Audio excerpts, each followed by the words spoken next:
Good morning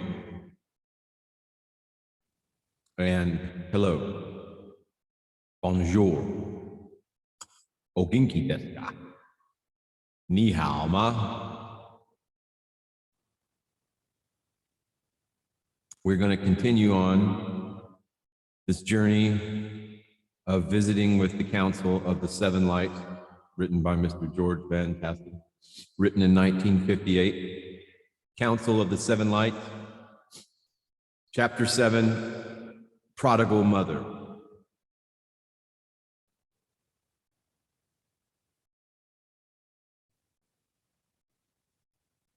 The levels or strata of substance around the crust of the earth are separated by insulations of the one still light. These layers of insulation are the activating intelligence of the Creator in relation to our planet.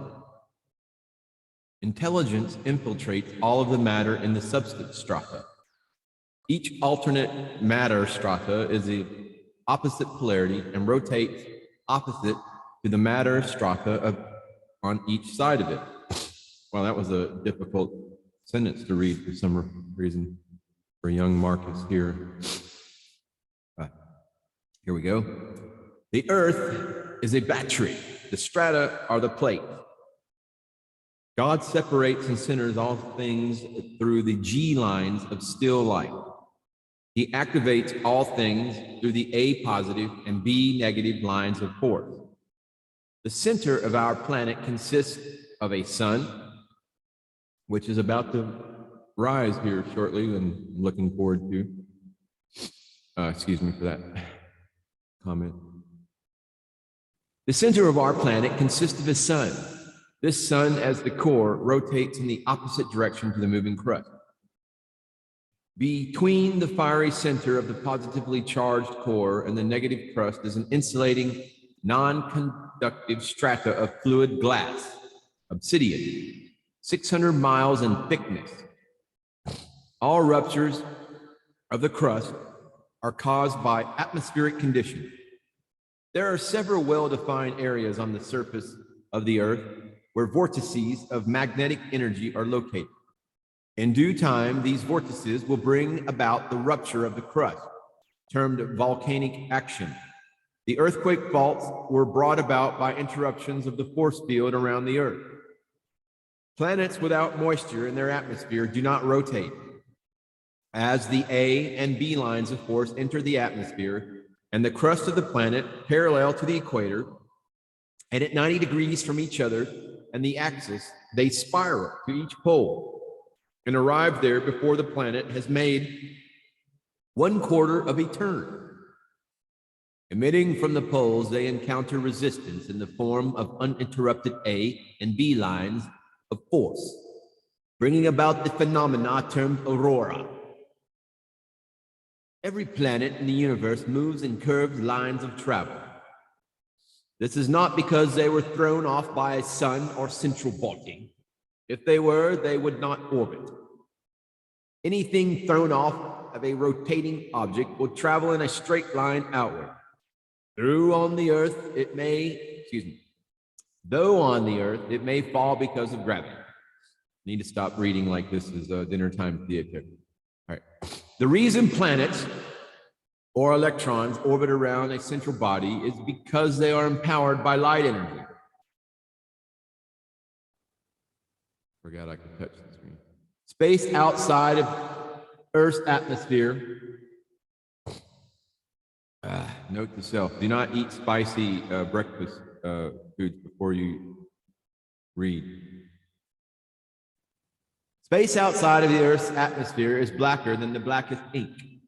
Our sun looks like any other bright star, not like a ball of fire. Only the brightest stars can be seen. Pictured in the drawing is what has often been termed the 4 dark corners. The positive quarter, or spring season of the Earth's orbit, is only predominantly positive relative to the Earth passing through it. At all other times, when light energy is not interrupted by a body or planet, the negative or female lines of force predominate. The old axiom, women first, is applicable throughout the universe. Here's the drawing that was referred to. We have positive vertical line, active quarter. Wow. So sorry for my sniffling effect, but I put a little bit too much Monterey spice on my. Enough of all that. Who cares about what I have for breakfast? Light energy. So anyway, that's man. This is a great book. If anybody, sorry, gee whiz. If anybody would like this PDF, just comment your email, and I'll email you this PDF. I mean, if you may know all this stuff. I don't know. I mean, I'm not. Anyway, I'll just keep reading. As the sun crosses the Earth's equator on March 21st, it effects a positively charged cyclic predominance in the negative northern hemisphere. In the arc from March 21st to September 23, the sun tries to attract the Earth to it. This causes the negatively charged Earth to describe the arc of its orbit from March 21st to June 21st. This is noted in the drawing as the positive quarter. The reason the Earth proceeds towards the negative lines of light energy in the positive quarter is because the negative lines of light energy have been weakened through passing through the sun's force field of positively charged vortex. As the Earth moves from June 21st to September 23rd, it starts in the downward direction of its elliptical arc. This is called the active quarter. These conditions are being viewed from the northern hemisphere in this explanation. In the southern hemisphere, the active and rest quarters would be opposite from those shown here. As the negatively charged Earth follows its path in the active quarter, it is attracted by the positive sun on the negative northern hemisphere and by the negative lines of light energy which are acting on the positive southern hemisphere. The positive lines of light energy are repelling on the positively predominant southern hemisphere. The active quarter is summer, our hottest season of the year. Security camera went. Squirrels are at it again. I have these marauder squirrels, and they're quite clever in their plans that they like to hatch. Okay, enough of that. Watch it. All right. The active quarter is summer, our hottest season of the year. This heat is caused by the increase in resistance, set up gradually by the sun extending its path on the Earth laterally to its northernmost extreme. In the daytime, it is hotter because the sun is further into the negative northern hemisphere, thereby setting up more resistance in our negatively charged atmosphere and the negatively charged crust of the negative atmosphere. At the midway point between June 21st and September 23rd. So if you recall, at the very, very beginning of me, going over this document, George Van Tassel talked about the two approaches of an overly scientific versus, overly mystical. So I guess he's now in that polarity of, this explaining things by way of science to appeal to the more science-minded. I'm fine with the more, I like the mystical stuff, but anyway, this is fine too. I just wasn't very good at math. Okay. At the midway point between June 21st and this isn't exactly math, but it's very technical in nature. I'm like thinking, okay, great. All this information, whatever. Not whatever.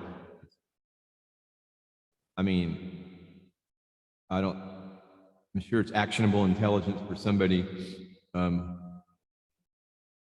I'm just not really getting into reading it. You squirrels need to watch it. Okay, so I'll read this part. Sun and all of our planets are moving through space in the direction indicated by the arrow in the rest quarter of the drawing. All right, yeah, the drawing. Man, he must have literally hand drawn those. Too bad he didn't have like photo or PowerPoint or something. Photoshop. People have less resistance to disease in winter. Now, I know that it was customary in a lot of, well, I mean, I first learned about this through Native American, like Cherokee. I grew up in the Southeast in Alabama, and believe it or not, I got to go to Indian powwows, Native American powwows, and was around a lot of Native American Cherokee knowledge, wisdom. But I remember being told about as soon as the weather would break cold, you know, it's best to take yourself down to a creek or a body of water, natural water, and, you know, water being cold, just take your clothes off and get in that water and just let the shock of that coldness inform your system that, hey, winter's here. And that shock sets your body into that sort of mode where, so anyway, people have less resistance to disease in winter, not if you go and bathe yourself in some ice cold natural water that gets your system ready to go. But this is, I would say, modern people have less, or cityfied people or what have you. People have less resistance to disease in winter because at the quarter of the Earth's orbit, the life flight lines of energy are reduced due to passing through the rotating vortex of the sun's force field. Any change in polarity, predominance in the Earth's atmosphere or crust will result in climatic changes. This is how positively charged particles from hydrogen bombs have caused weather changes and extremes throughout the world. Our atmospheric strata is only a thin layer of gases and moisture emitted from the crust. Our frequent charging of the atmosphere with radioactive substances is a slow process of self-annihilation. The temperature drop noted after each atomic bomb blast is caused by the inrush of frigid air from the higher strata. If 30 atomic bombs were exploded in 30 days, our Earth population would be forced underground by the extreme cold. Okay, so now I'm gonna switch over to my dramatic voice. And since last time I was in the male persona, I'm gonna just go to the female persona.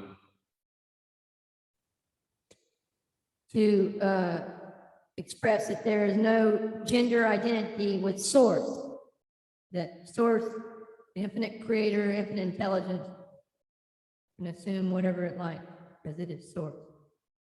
Oh man, I expand the buds in the springtime of my season. I bring forth hues of color. I bring forth hues of colors in the sunset. I breathe forth fragrance from the flowers. I build a nest. I surge with joy and love, that you may grow in unity and compassion.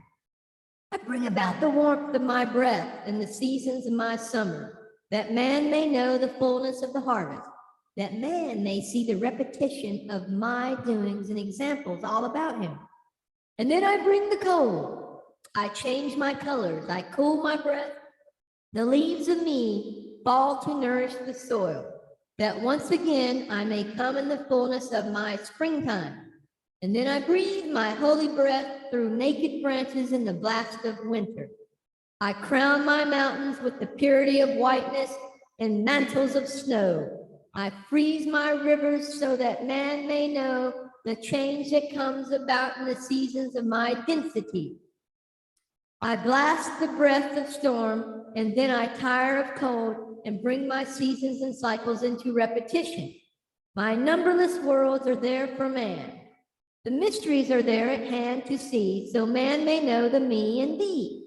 When he solves the problems of my doing, then I shall know he will grow in me. He will know with me eternity.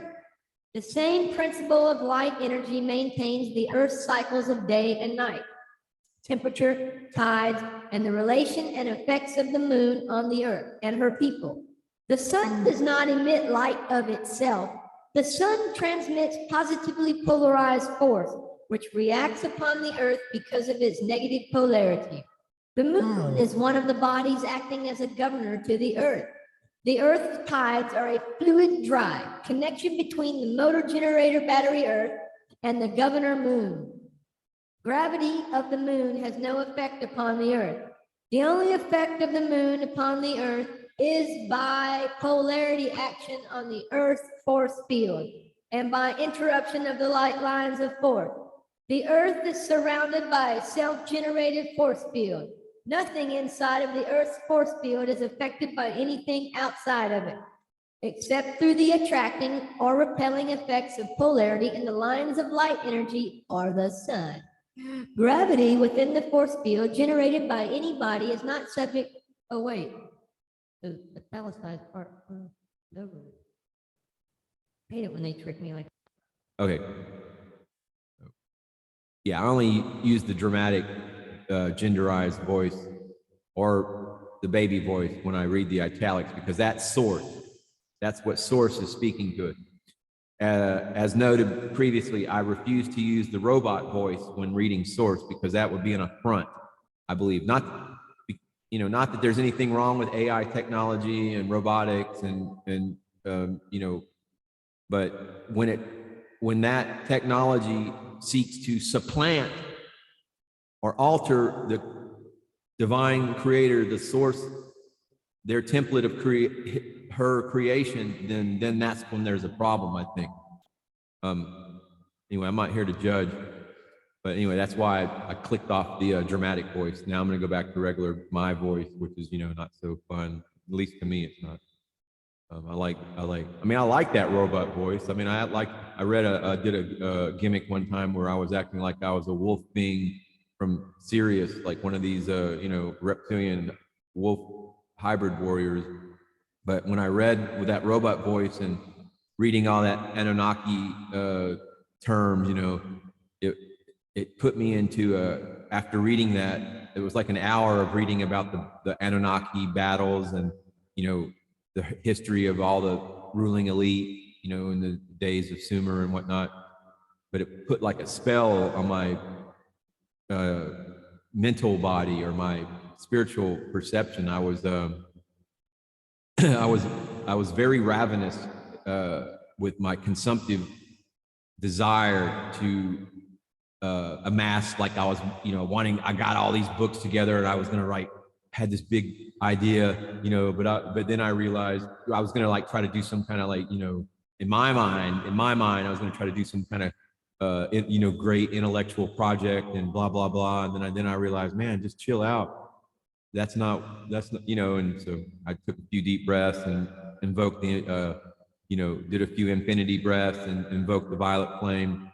And then I got, back kind of on track. But anyway, I'm not here to judge. The moon is one of those bodies acting as a governor to the earth. Okay, we read that, yeah. The earth is surrounded by a self-generated force field. Nothing inside of the earth's force field is affected by anything outside of it, except through the attracting or repelling effects of polarity in the lines of light energy or the sun. Gravity within the force field generated by any body is not subject to the action of anybody outside of the force field, unless the body outside of the force field is of opposite polarity. Yeah. Now, see, when we're talking about polarity, what's in my mind is like the law of one, the raw material, where it's talking about negative oriented polarities, here, my reality, people that I encounter, using discernment, I'm able to see the predominantly negative oriented personalities who are about the service to self modality, and they're parasites, they're energy parasites. I've talked about this in some other videos. So my point with that is when I'm reading polarity, that's the kind of body of knowledge that what I'm referencing, and I'm not so much scientific. This is great, but and at some level I'll grow into it, but right now it's not immediate for me because I'm still dealing with well, no, I'm not. I need to stop speaking negatively. So, okay, so the moon and the earth are both of negative polarity, as are all humans in their physical substance and all bodies. All negative bodies generate a positive force field, and all positively charged bodies generate a negative force field. Temperature is the result of light forces acting in opposition to each other. Magnetism is an effect of primary light energy and opposition produced as a result of its interruption by any body. Electricity is an effect of magnetism and polarity opposition. Heat is an effect of electricity and opposition. Contraction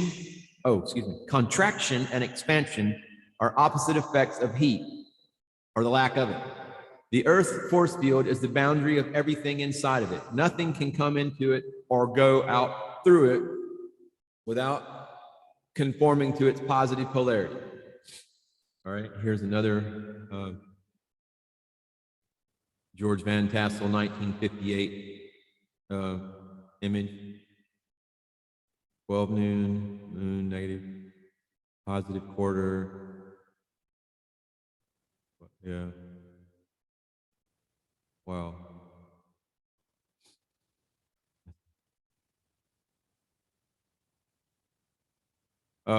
Yeah, that's cool. I mean, like whatever. The space people can alternate the polarity of the force field around their ship to conform to the positive polarity of the Earth's force field while they are passing through it. The moon never was hurled from the Earth, and it will never be part of the Earth due to the Earth's force field. Let us start in a positive quarter and rotate the moon around the Earth.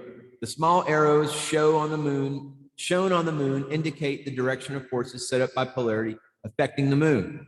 The A arrows represent attractive forces, and the R arrows stand for repelling forces.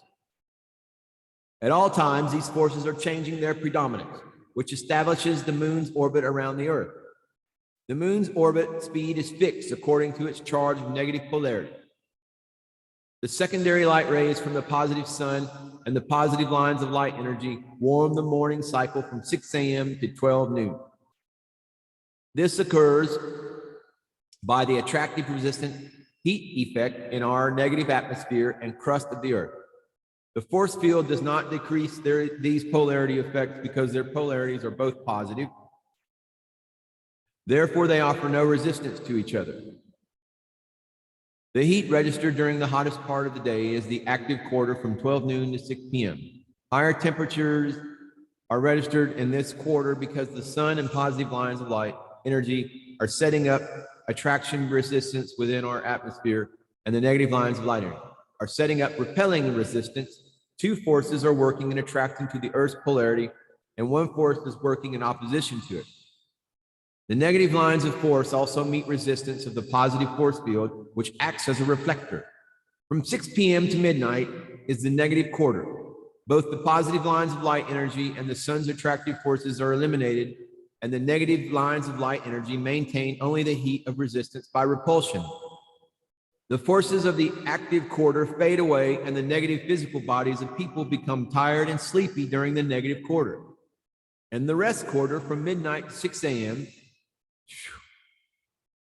No, that's not my time. I like to, as soon as the sun goes down these days, I like to hit the rack. But of course I get up at like 3 in the morning, and I'm on post. Anyway, that's the, I guess, typical midnight, civilian midnight, 6 a.m. Let's see. Positive lines of light energy and the negative lines of light energy set up no resistance of attractive or repelling forces.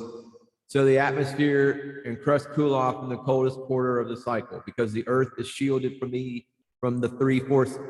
For the same reason, more people die from natural causes in the rest quarter than in the other 3 quarters combined. This is because their physical resistance is low. In other words, none of the 3 life forces of light are active in the physical body during the rest quarter. That is what rest is, the lack of polarity, opposition forces. Everything is meant to rest in the rest quarter, and all of nature does it, except in cases where the positive polarity is predominant. People of predominantly negative polarity cannot stand to work on a graveyard shift. People of a predominantly positive polarity are often called lazy because their active quarter and rest quarter reactions are opposite, and they want to sleep in the daytime. It has been maintained by science that the moon causes the tide. This is not so anymore than the profession that heat comes from the sun. The polarity, yeah, that's true, because it's really the way the sun rays, it's only the Earth atmosphere that catalyzes the energy coming from the sun as heat, as what we experience as heat. Although there is heat around the sun, it's what we experience. The Earth interaction with the sun is because of the Earth atmospheric properties that translate to us and to life as to the biomatrix as heat. I don't know. Hopefully that made sense. The polarity predominance alternates between the northern and southern hemispheres of the Earth and causes the force field to oscillate. The erratic orbit path of the moon follows the oscillations of the Earth's force field. The Earth's positive force field rotates opposite to the Earth and the moon's orbit. Interruptions of the light lines of force by other bodies or planets causes variable effects on the Earth, and its reactions are transmitted to its self-generated force field. The Earth's force field causes the tides as it is of opposite polarity to the water. The fact that it is strongest at the point of most resistance, where the moon is, explains the reasons that science professes that the moon attracts the water, causing the tide. A negative moon cannot attract a negative body of water. It would repel the water, and in that case, the tides would be lowest on the Earth, on the side toward the moon. The cyclic interruption by the moon between the positive and negative lines of light energy and the Earth is what causes diurnal inequality. I believe maybe diurnal refers to like moisture or water. Excuse me. In the four tides of a day in the age of the tide. Water, being a fluid, accounts for the equal effect on the opposite side of the Earth. The fact, I agree. The fact that the force field is rotating in the opposite direction to the Earth and is strongest at a point between the greatest resistance of attraction by both the Earth and the moon is what causes the tides to lag. In fact, a fact which has never been explained satisfactorily by science. Magnetism in and around the Earth is a result of the Earth's interruption of the lines of primary light energy. Electricity is the result of interruption of the Earth's magnetism by a generator. As the lines of primary light energy are in motion, any body that interrupts them will move according to its capacity and polarity change. Electricity is the second byproduct of primary light energy. Magnetism is the first. Neither can exist without the other because they are both part of each other. In the drawing, we show only the positively charged core of the Earth, the insulation, the negative crust, and the negative atmosphere. Actually, these charged strata and insulating layers extend to strata around Mars and Venus. The drawing is made with the sun shining in the center of the active quarter from a 45-degree angle. The sun is the alternator that changes polarity predominance from one hemisphere to the other every 6 months. The A and R circles indicate the direction of the attracting and repelling forces. The negative primary light attracts the positive core and the negative quarter and repels the negative crust. Oh, we have another drawing. 3 massive drawings in one chapter. There we go. I'll kind of navigate through here at a moderate pace so you, the viewer, can take this information. And like I said, if anybody wants a copy of this, make a comment on BitChute with an email address and I can send it to you.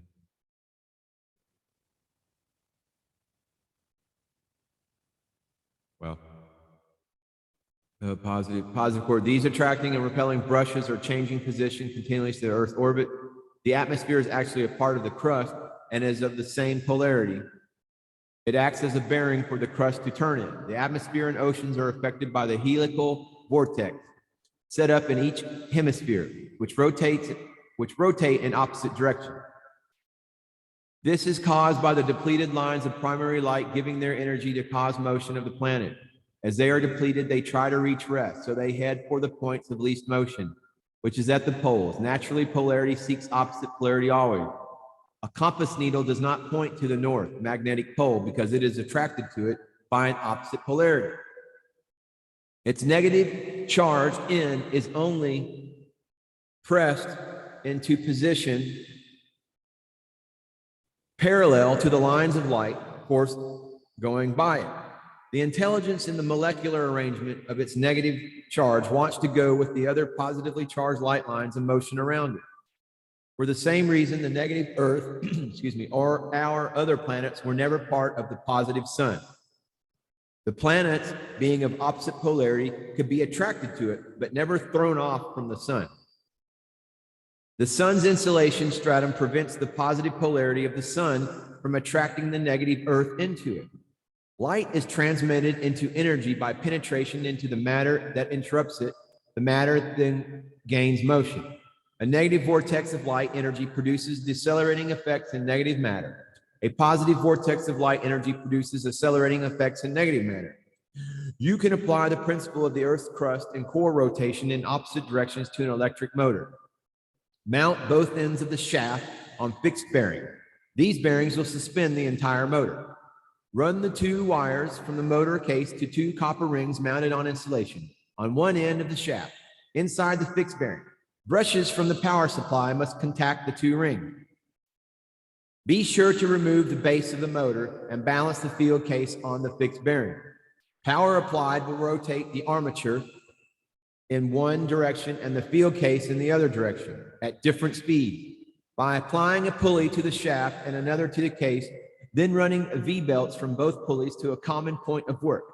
The torque force of the normal base type electric motor will also be applied to the work.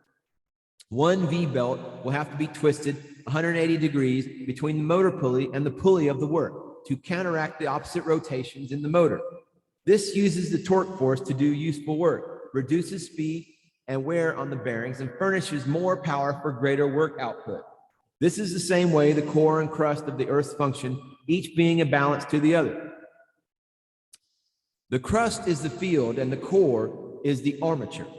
Unfortunately, the explosion of kiloton and megaton power A and H bombs have unbalanced natural conditions. This will bring about a steady increase in subterranean temperatures in the northern hemisphere and lowering of temperatures in the southern hemisphere. The rapid shifting of the magnetic poles registered on the surface is the result of these bombs unbalancing the planet. Wherever the magnetic pole on the negative polarity surface are found, they indicate where the axis of the positive polarity core is located under the crust. The core is encased in fluid obsidian 600 miles thick. Oscillations of the core, which were set up by the reaction to the bomb forces, will cause an increase in volcanoes and earthquakes due to increased frictional heat in the fluid separator. Throw the fine balance of the electric motor case out and see what would happen to the armature if it were floating in a fluid. Any spinning gyroscope will wobble if it is moved from its plane of rotation. The Earth works like a gyroscope. The magnets, atoms, planets, and people all have polarities of either positive or negative predominance. Because a body predominates in one polarity does not mean that the substance of its composition does not include matter of the opposite polarity. When your positive polarity body reaches predominance, your negative polarity physical body dies. The same thing applies to planets, magnets, or atomic structure. The nuclear positive polarity devices being exploded in our negative polarity atmosphere are rapidly bringing about a condition of polar change on the Earth's surface. The emission of positive polarity particles, fallout, from the H-bomb tests are imbalancing the polarity predominance of the Earth. The positive fallout particles are attracted to the negative polarity north magnetic pole. When the positive particles fall, they're on negative polarity ice. The resistance causes heat, causing the ice to melt. The negative polarity water release by melting is repelled by the more predominantly negative polarity crust of the Earth into a less predominantly negative polarity atmosphere.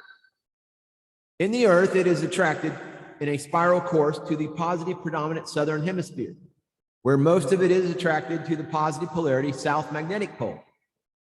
This causes ice to build up at the southern pole and melt at the northern pole, bringing unbalance to the planet's axis indirectly from the explosion of nuclear bombs. The magnetic poles registered on the surface of the Earth's crust are in reality the axis poles of the Earth's positive polarity core. As more bombs test transmute negative polarity matter to a positive polarity condition, the effects can be registered in many ways. The magnetic declination shown on the Los Angeles R2 sectional aeronautical chart, dated March 10, 1953, shows the 15-degree east magnetic declination line at 115 degrees, 50 click west longitude at the 34-degree north latitude line. The chart dated September 27, 1955 shows a shift of the 15-degree east magnetic declination to 117 degrees, 2 clicks west. This is a change of 1 degree, 12 clicks, in 2.5 years, or 28.28 per year. Formerly, it was slightly over 9 per year. The main reason for low layers of smog over most of the big cities is because the carbon particles in the air are not repelled upward as they used to be before the advent of H-bomb tests. The polarity of these particles normally being negative, they are becoming less negative due to the fact that carbon assimilates radioactivity of positive polarity. Thus, the repelling action is reduced and the particles hang closer to the surface instead of rising to be dispersed by the winds at higher altitude. Magnetism is the positive and negative fields generated by the revolving planet interrupting the positive and negative lines of primary energy present in all space. Electricity is the force generated by an armature interrupting the positive and negative line of magnetism. Each has its effect on the other and can be converted into the other. The time field separates all primary polarities, all magnetic polarities, and all electrical polarities. This time field is unseen, infinite, and maintains the balance between the opposite charges present in all bodies. This balance is manifest in all new creation. With the continual testing of nuclear devices, the planet's imbalance will increase by the equal and opposite reaction of polarities coming ever closer to balance. This will bring about more ionization of the atmosphere with an increase in smog, humidity, and clouds. Then the Bible prophecy will be fulfilled that says the sun will no longer give forth her light.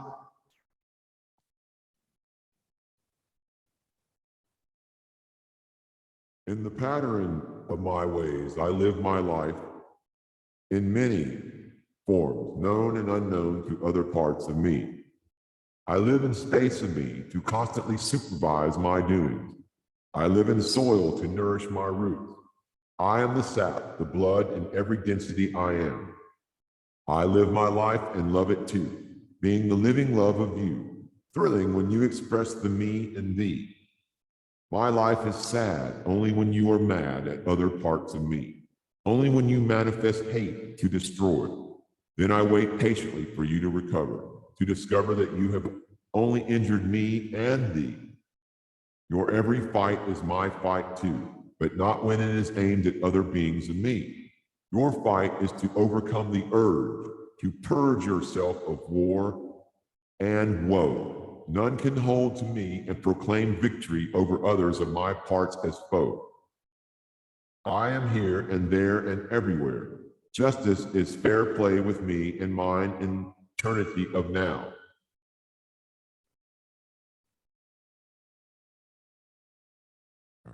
This is a long chapter.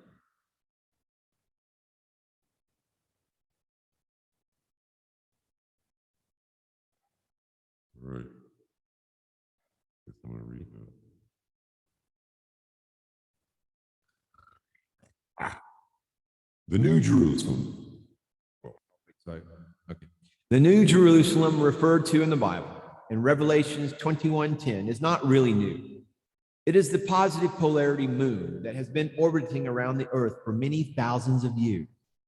This satellite called Shantia by the space people is a spacecraft. Their name for the earth is Shan. Chia means child in their language, of the Solex Ma, our solar tongue. Ooh, that's cool. I didn't know there was a solar tongue. I'm going to learn that. Therefore, the name of this ship is Earthchild in English, This same craft was called the Star of Bethlehem over 1900 years ago at the birth of the child called Sananda. This positive polarity spaceship is square. This is not new information, okay?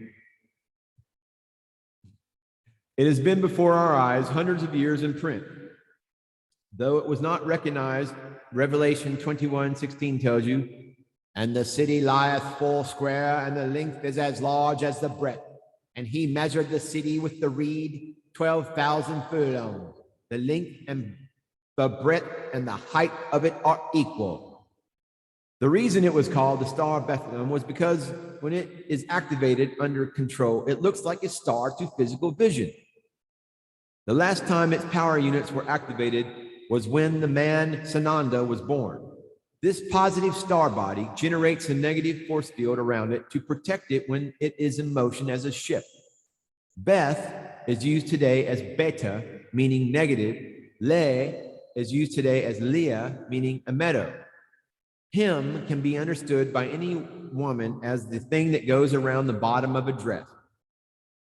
Star of Bethlehem means a positive body with a negative force field around it over a meadow. That is where Sananda was born, in a manger, in a meadow. Shanshia is orbiting around the earth in the earth's positive force field. It cannot be seen by telescopes because it sets up no resistance to the sun's positive rays. The Bible tells further in Revelations 21:11, having the glory of God, and her light was like unto a stone most precious, even like jasper stone, clear as a crystal. The seven lights are spoken of in Revelation 1:20, the mystery of the seven stars, which thou sawest in my right hand, positive polarity, and the seven golden candlesticks. The seven stars are the angels, space people of the seven churches, seven levels of life around the earth, and the seven candlesticks which thou sawest are the seven churches. The population of this level of life on the earth is composed of people from the other six levels. Chapters 2 and 3 of Revelation tells which of the levels you are from. One of these seven church descriptions fits every mortal in this level. The population of Shanshia is given in Revelations 5:11. And I beheld and I heard the voice of many angels round the throne and the beasts and the elders. And the number of them was 10,000 times 10,000 and thousands of thousands.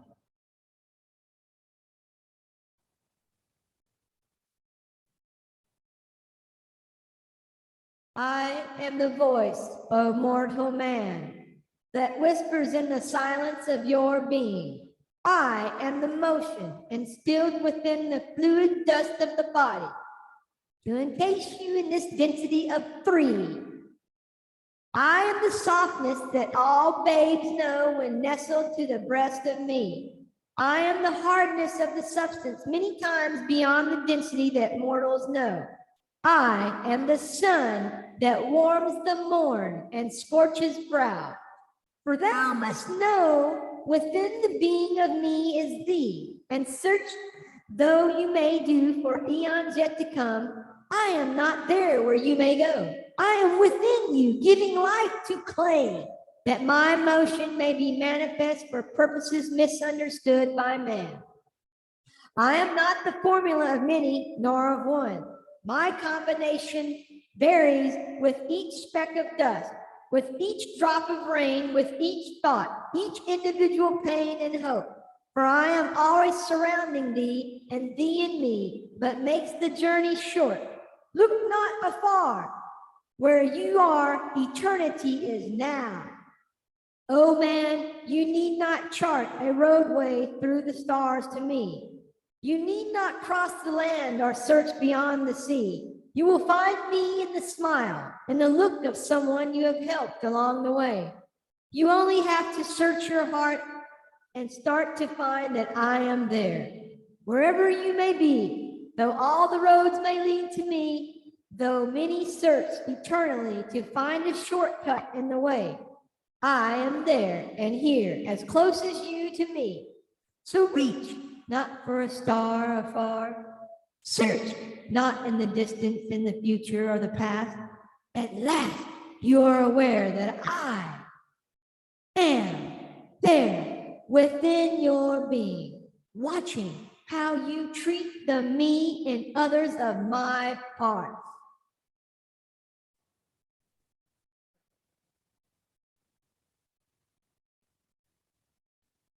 Gee whiz, that was a very long chapter.